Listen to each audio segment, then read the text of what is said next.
ഇടിച്ചതും ഒരു കൈ നീണ്ടുവന്നു അത് ഓഫ് ചെയ്തു. പുതപ്പ് മാറ്റി എഴുന്നേറ്റ് അഴിഞ്ഞു വീണ മുടി വാരിക്കെട്ടി അവൾ കട്ടിലിൽ നിന്നിറങ്ങി. നേരെ വാഷ്റൂമിൽ കയറി മുന്നിലുള്ള കണ്ണാടിയിൽ മുഖം നോക്കി. കണ്ണുകൾ കുഴിഞ്ഞു ചുറ്റും കറുപ്പ് വീണിട്ടുണ്ട്. ഒന്ന് നിശ്വസിച്ച് ടാപ്പ് തുറന്ന് മുഖം കഴുകി.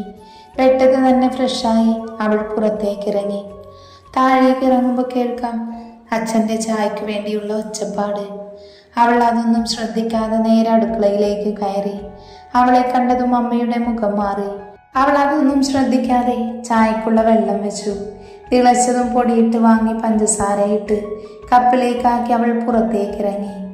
അവൾ പോയതും അമ്മയൊന്ന് നിശ്വസിച്ചു. അവളെ കണ്ടതും അച്ഛൻ പത്രത്തിലേക്ക് മുഖം താഴ്ത്തി. പുറത്ത് ഗാർഡൻ വന്നിരുന്ന് ചായ കുടിച്ചു. ഓർമ്മകൾ വേദനിപ്പിച്ചതും അവൾ നിറഞ്ഞ കണ്ണു തുടച്ചകത്തേക്കു കയറി. അടുക്കളയിൽ വന്ന് കപ്പ് കഴുകി വെച്ച് നേരെ മുറിയിലേക്ക് പോയി. ഡ്രസ്സ് ചേഞ്ച് ചെയ്ത് ബാഗ് എടുത്ത് പുറത്തേക്കിറങ്ങി. ഡൈനിങ് ടേബിളിൽ ഇരിക്കുന്ന ഫുഡ് കഴിക്കുന്ന ആദിയെ അവളൊന്ന് നോക്കി. വാ അതു കഴിക്കാം. വേണ്ടേട്ടാ. അവനോട് മറുപടി പറഞ്ഞ് കുറച്ച് വെള്ളം കുടിച്ച് അവൾ പുറത്തേക്കിറങ്ങി. ആദു, ഞാൻ കൊണ്ടുവിടാം. വേണ്ട. അവൾ വേഗം ചെരുപ്പിട്ട് പുറത്തേക്കിറങ്ങി. അവളെ വേദനയോടെ നോക്കി നിൽക്കാനേ അവനായുള്ളൂ. പെട്ടെന്ന് തന്നെ കഴിക്കുന്നത് നിർത്തി അവൻ എഴുന്നേറ്റ് കൈ കഴുകി. ഫുള്ള് കഴിച്ചിട്ട് പോടാ. മതി. താല്പര്യമില്ലാതെ മറുപടി പറഞ്ഞവൻ പുറത്തേക്കിറങ്ങി. അവർ പോകുന്നത് നോക്കി വേദനയോടെ നിന്നു ആ അച്ഛനും അമ്മയും. ബസ് സ്റ്റോപ്പ് എത്തിയതും ആദു അവിടെ നിന്നു. കുറച്ച് സമയത്തിനു ശേഷം ബസ് വന്നതും അവൾ വേഗം കയറി. സീറ്റ് കിട്ടിയതും അവൾ ഇരുന്ന് ടിക്കറ്റ് എടുത്ത് പുറത്തേക്ക് നോക്കി. പുറകിലേക്ക് ഓടി മറയുന്ന കാഴ്ചകൾ പോലെ അവളുടെ ഓർമ്മകളും പുറകിലേക്ക് പോയിക്കൊണ്ടിരുന്നു. ഹോസ്പിറ്റലിൽ നിന്ന് കിച്ചുവിനെ കർണാടകയിൽ കൊണ്ടുപോയി. പോകുന്നതിന് മുന്നേ ആദു അവനെ ഒന്ന് കണ്ടു. കിച്ചു അവളെ കണ്ണു നിറച്ചൊന്ന് നോക്കി. അവളെ കണ്ണുകൾ നിറഞ്ഞു പോയിരുന്നു. 2 ദിവസത്തിനു ശേഷം അവളും അവിടെ നിന്ന് ഡിസ്ചാർജായി. ക്ഷീണവും തളർച്ചയും എല്ലാം മാറി അവൾ ഓക്കെ ആയി. പക്ഷെ അവൾ അവളിലേക്ക് ഒതുങ്ങിപ്പോയിരുന്നു. പ്രണയം അവൻ അകന്നു പോകുവാണ് എന്ന് അവളുടെ മനസ്സ് പറഞ്ഞു. ചെയ്തത് തെറ്റായി പോയോ? ഈ കാരണം കൊണ്ട് അവൻ തന്നെ വെറുക്കുമോ എന്നൊക്കെ അവളുടെ മനസ്സിൽ വന്നുകൊണ്ടിരുന്നു. പിന്നെ അങ്ങോട്ട് മുറിയിൽ ഒതുങ്ങിക്കൂടി അവൾ. ലച്ചുവും കല്ലുവും മായയും അവളെ കണ്ട് ഒരുപാട് തവണ സംസാരിച്ചതിനു ശേഷമാണ് പഠിക്കാൻ പോലും അവൾ വന്നത്. വീട്ടിൽ ആദിയോടല്ലാതെ അച്ഛനോടോ അമ്മയോടോ അവൾ മിണ്ടില്ല. പഠിക്കും പഴയ പോലെ. കളിയില്ല, ചിരിയില്ല, സന്തോഷമില്ല. ഭക്ഷണം പോലും ഒരു നേരം കഴിച്ചാലായി എന്ന രീതിയാണ് അവൾക്ക്. എല്ലാവർക്കും അവളെ കാണുമ്പോൾ സങ്കടം തോന്നും. ദിവസങ്ങൾ മാസങ്ങൾ മാറ്റമില്ലാതെ കടന്നുപോയി. കിച്ചു ഇല്ലാത്തതിൻ്റെ എല്ലാ വിഷമവും അഗ്നി ഉൾപ്പെടെ എല്ലാവർക്കുമുണ്ട്. അവൻ്റെ വരവിന് വേണ്ടി ശത്രുക്കളെ ജീവനോട് വെച്ചിരിക്കുവാണ് അഗ്നി. 4 മാസത്തിനു ശേഷം വരുമെന്നൊക്കെ പറഞ്ഞുവെങ്കിലും എഴുന്നേറ്റു നടന്നു തുടങ്ങി. പക്ഷെ അവന് സംസാരിക്കാൻ കുറച്ച് ബുദ്ധിമുട്ടാണ്. അതുകൊണ്ട് കുറച്ച് ദിവസങ്ങൾ കൂടെ അവനെ നിൽക്കണമെന്ന് പറഞ്ഞു. അങ്ങനെ കാത്തിരുന്ന് 6 മാസം കടന്നുപോയി. അവൻ പതിയെ സംസാരിച്ചു തുടങ്ങി. ഇനി ഒരാഴ്ച കഴിഞ്ഞ് അവൻ തിരിച്ചു വരും. അതിൻ്റെ കാത്തിരിപ്പാണ് എല്ലാവരും. ആദു അവനെ കാത്തിരിക്കുവാണ്. തിരിച്ചു വരുമെന്താ ഉണ്ടാകാൻ പോകുന്നതെന്നൊരു പേടി അവൾക്കുണ്ട്. വീട്ടിൽ സമ്മതിക്കുമോ? കിച്ചുവിൻ്റെ തീരുമാനം എന്താണ് എന്നൊക്കെ എപ്പോഴും അവൾ ആലോചിക്കും. ഉത്തരം കിട്ടാതെയാകുമ്പോൾ ഭ്രാന്ത് പിടിക്കും പോലെ തോന്നും. അവരുടെ ക്ലാസ് കഴിഞ്ഞപ്പോൾ എക്സാമാണ്. അതിനായി എല്ലാവരും ബിസിയാണ്. ലച്ചുവിനെയും കല്ലുവിനെയും അഗ്നി ഇരുത്തി പഠിപ്പിക്കുന്നുണ്ട്. മടി കൂടാതെ അവർ പഠിക്കുന്നുണ്ട്. അവർ അഗ്നിയെ പേടിയായതുകൊണ്ട് കല്ലും പഠിക്കുന്നുണ്ട്. കിച്ചു പോയതിനു ശേഷം അഗ്നി സൈലൻ്റാണ് എന്ന് വേണമെങ്കിൽ പറയാം. ലച്ചുവിനെ ചേർത്ത് പിടിച്ച് നടക്കുമ്പോഴും അവൻ്റെ ഉള്ളം കിച്ചുവിനെ ഓർത്ത് വേദനയാണ്. അമ്മമാരും അച്ഛന്മാരും അച്ചാച്ചനും അച്ഛമ്മയും അങ്ങനെ എല്ലാവരും അവനെ കാത്തിരിക്കുവാണ്. രോഹിത് അവർക്കുള്ള പണിയൊരുക്കും. പക്ഷേ അതൊന്നും അവർക്ക് കിട്ടുന്നില്ല എന്ന ടെൻഷനിലാണ് അവനും അവൻ്റെ അപ്പനും. രേഷ്മ അവളുടെ ഇഷ്ടത്തിന് ആളുകളെ മാറ്റി ഓരോരോ ദിവസം എൻജോയ് ചെയ്ത് പോകുവാണ്. രോഹിതും അങ്ങനെ തന്നെ. പക്ഷെ അവരെ കാത്തിരുന്ന വിധി 2 പേരും അറിഞ്ഞിരുന്നില്ല. വിദ്യയും ശിവനും തെണ്ടി നടക്കുവാണ്. കേസ് നടന്നുകൊണ്ടിരിക്കുവാണ്. വിധി ഇതുവരെ വന്നിട്ടില്ല. പെട്ടെന്ന് ബസ്സിൽ ബെല്ലടിച്ചതും അവൾ ഞെട്ടി എഴുന്നേറ്റു. കോളേജ് സ്റ്റോപ്പ് എത്തിയെന്ന് കണ്ടതും അവൾ ഇറങ്ങി. ഗേറ്റ് കടന്നകത്തേക്ക് കയറിയതും കണ്ടു അവളെ കാത്തു നിൽക്കുന്ന ലച്ചുവിനെയും കല്ലുവിനെയും മായയെയും. അവൾ അവളെ നോക്കി ചിരിച്ചു. അവൾ അവരെ നോക്കിയതല്ലാതെ ഒന്നുമില്ല. വാ. അടുത്തെത്തിയതും അവളെയും കൊണ്ട് അവർ ക്ലാസ്സിലേക്ക് പോയി. പൂക്കളും മരങ്ങളും നിറഞ്ഞു ശാന്തമായ ഇടം. അവൻ കണ്ണുകൾ അടച്ച് കുറച്ചു സമയം അവിടെ ഇരുന്നു. മനസ്സിലേക്ക് ഓടിയെത്തിയത് അവളാണ്. അവന്റെ ജീവനും പ്രാണനും പ്രണയവും എല്ലാമായ ആദു. കണ്ണു കലങ്ങി നിറഞ്ഞു തുളുമ്പി പുറത്തേക്കൊഴുകി. കിരൺ. പെട്ടെന്ന് ഗൗരവത്തോടെയുള്ള ആ വിളിയിൽ അവൻ കണ്ണു തുറന്നു. ഇരുന്നിടത്തുനിന്നും എഴുന്നേറ്റു. എന്നാലും അവന്റെ ഉള്ള മാധുവിനെ കാണാനായി തുടിച്ചു. മുന്നിൽ നിൽക്കുന്ന സ്വാമിജിയെ കണ്ട് അവനൊന്ന് ചിരിച്ചു. പോകാൻ സമയമായി, അതിനായി ഒരുങ്ങിക്കൊള്ളൂ. ശത്രുക്കളുടെ മരണം അടുത്തു, അതിനായി കാലഭൈരവൻ കാത്തിരിക്കുന്നു. ഇനിയും സംഹാരമാണ്. ഗൗരവത്തോടെയുള്ള വാക്കുകൾ അവൻ കേട്ടുനിന്നു. കൈകൾ ഉയർത്തി അവന്റെ നെറുകയിൽ അമർത്തി വെച്ച് കണ്ണുകൾ അടച്ചു. കിച്ചു കണ്ണടച്ച് തലകുനിച്ചു നിന്നു. കുറച്ചു സമയത്തിനു ശേഷം കണ്ണു തുറന്ന് കൈകൾ എടുത്തു. നിനക്കായി നിന്റെ പാതി കാത്തിരിക്കുന്നു. ഇനി വേദനകളൊന്നുമില്ല, സന്തോഷം മാത്രം. അത്രയും പറഞ്ഞ് തിരിഞ്ഞു നടന്ന് സ്വാമിജി. കിച്ചു സ്വാമി പോകുന്നത് നോക്കി നിന്നു. ആ വാക്കുകളെല്ലാം ഉള്ളിൽ നിറച്ചു വെച്ച് അവനെന്തോ സമാധാനം തോന്നിപ്പോയി ആ നിമിഷം. ഓഫീസിൽ അല്പം ബിസിയാണ് അഗ്നി. പെട്ടെന്ന് ഡോറിൽ ആരോ തട്ടി. May I coming? യെസ്. അവൻ അനുവാദം കൊടുത്തതും അകത്തേക്ക് കയറി വന്നു. ആരാ വന്നതെന്ന് നോക്കി അഗ്നി ആദിയെ കണ്ടൊന്ന് നിശ്വസിച്ചു. ഇരിക്കൂ. മുന്നിലുള്ള ചെയർ ചൂണ്ടി അഗ്നി പറഞ്ഞു. ആദി അവിടെ ഇരുന്നു. അവന്റെ മുഖം വല്ലാതെയാണ് ഇരിക്കുന്നത്. എന്താ ആദി? അഗ്നി. ഇങ്ങനെ പോയി ആദുവിനെ തിരിച്ചു കിട്ടാൻ സാധിക്കില്ല. നീ എന്തൊക്കെയാ പറയുന്നേ? എനിക്ക് മനസ്സിലാവുന്നില്ല. ആദു അവളിലേക്ക് ഒതുങ്ങി പോയി. ആരോടും മിണ്ടുന്ന പോലുമില്ല. എന്തിന്? വീട്ടിൽ നിന്ന് ഭക്ഷണം പോലും കഴിക്കുന്നില്ല. ഓരോ ദിവസവും കഴിയും തോറും അവൾ ഡിപ്രഷൻ സ്റ്റേജിലേക്ക് പോകുക. ഇങ്ങനെ പോയി അവളെ തിരിച്ചു കിട്ടില്ലടാ. അവൻ വരാനിനി 1 വീക്ക് കൂടെ ഉള്ളതല്ലേ. അതുവരെ ഇങ്ങനെ പോകട്ടെ. നമ്മളെന്ത് പറഞ്ഞിട്ടും കാര്യമില്ല. അവൻ വന്നാൽ എന്താകുമെന്ന ഒരു ടെൻഷൻ. ഒന്നും ഉണ്ടാകില്ല. പ്രശ്നങ്ങളെല്ലാം അവസാനിക്കും. അതുപോലെ ശത്രുക്കളും. എനിക്കൊരു സമാധാനവും ഇല്ലടാ.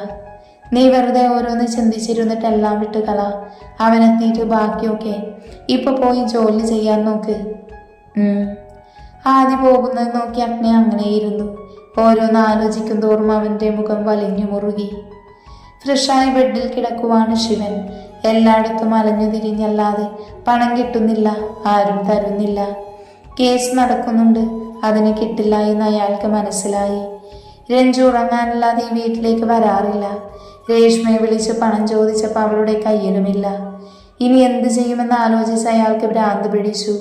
വിദ്യ അടുക്കളയിൽ നിന്ന് മുറിയിലേക്ക് വരുമ്പോൾ ബെഡിൽ കിടക്കുന്ന ശിവനെയാണ് കാണുന്നത്. എന്താ കിടക്കുന്നേ? പെട്ടെന്നുള്ള ചോദ്യത്തിൽ അയാളൊന്ന് ഞെട്ടി. കിട്ടിയില്ല. ഇതിപ്പോ എന്നും ഇങ്ങനെയല്ലേ? എനിക്കറിയില്ല ഇനി എന്ത് ചെയ്യുമെന്ന്. സാധനങ്ങളെല്ലാം തീരാറായി. എൻ്റെ കയ്യിൽ ഇനി ഒന്നുമില്ല. അങ്ങനെ പറഞ്ഞ എങ്ങനെയാ? അല്ലാതെ പിന്നെ ഞാനെന്ത് വേണം? എന്ന് ഞാൻ എൻ്റെ വീട്ടിൽ പോകുക. ഓ, ഒന്ന് പോയിക്കാ, കുറച്ച് സമാധാനം കിട്ടുമല്ലോ. ഓ, അപ്പൊ അങ്ങനെയൊക്കെ ആയി അല്ലേ? ഇനി ഒരു നിമിഷം പോലും ഞാനിവിടെ നിൽക്കില്ല. നിൽക്കണ്ട, ഓടിക്കോ. ഞാൻ ആരാണെന്ന് കാണിച്ചു തരാം. അയാളെ നോക്കി വിരൽ ചൂണ്ടി അലമാര തുറന്ന് സാധനങ്ങൾ എടുത്ത് ബാഗിൽ വെച്ചു. ശിവൻ അതൊന്നും നോക്കാതെ കണ്ണടച്ച് കിടന്നിരുന്നു. വിദ്യ ഡ്രസ്സെല്ലാം ബാഗിൽ പാക്ക് ചെയ്ത് എന്തൊക്കെയോ പിറുപിറുക്കുന്നുണ്ട്.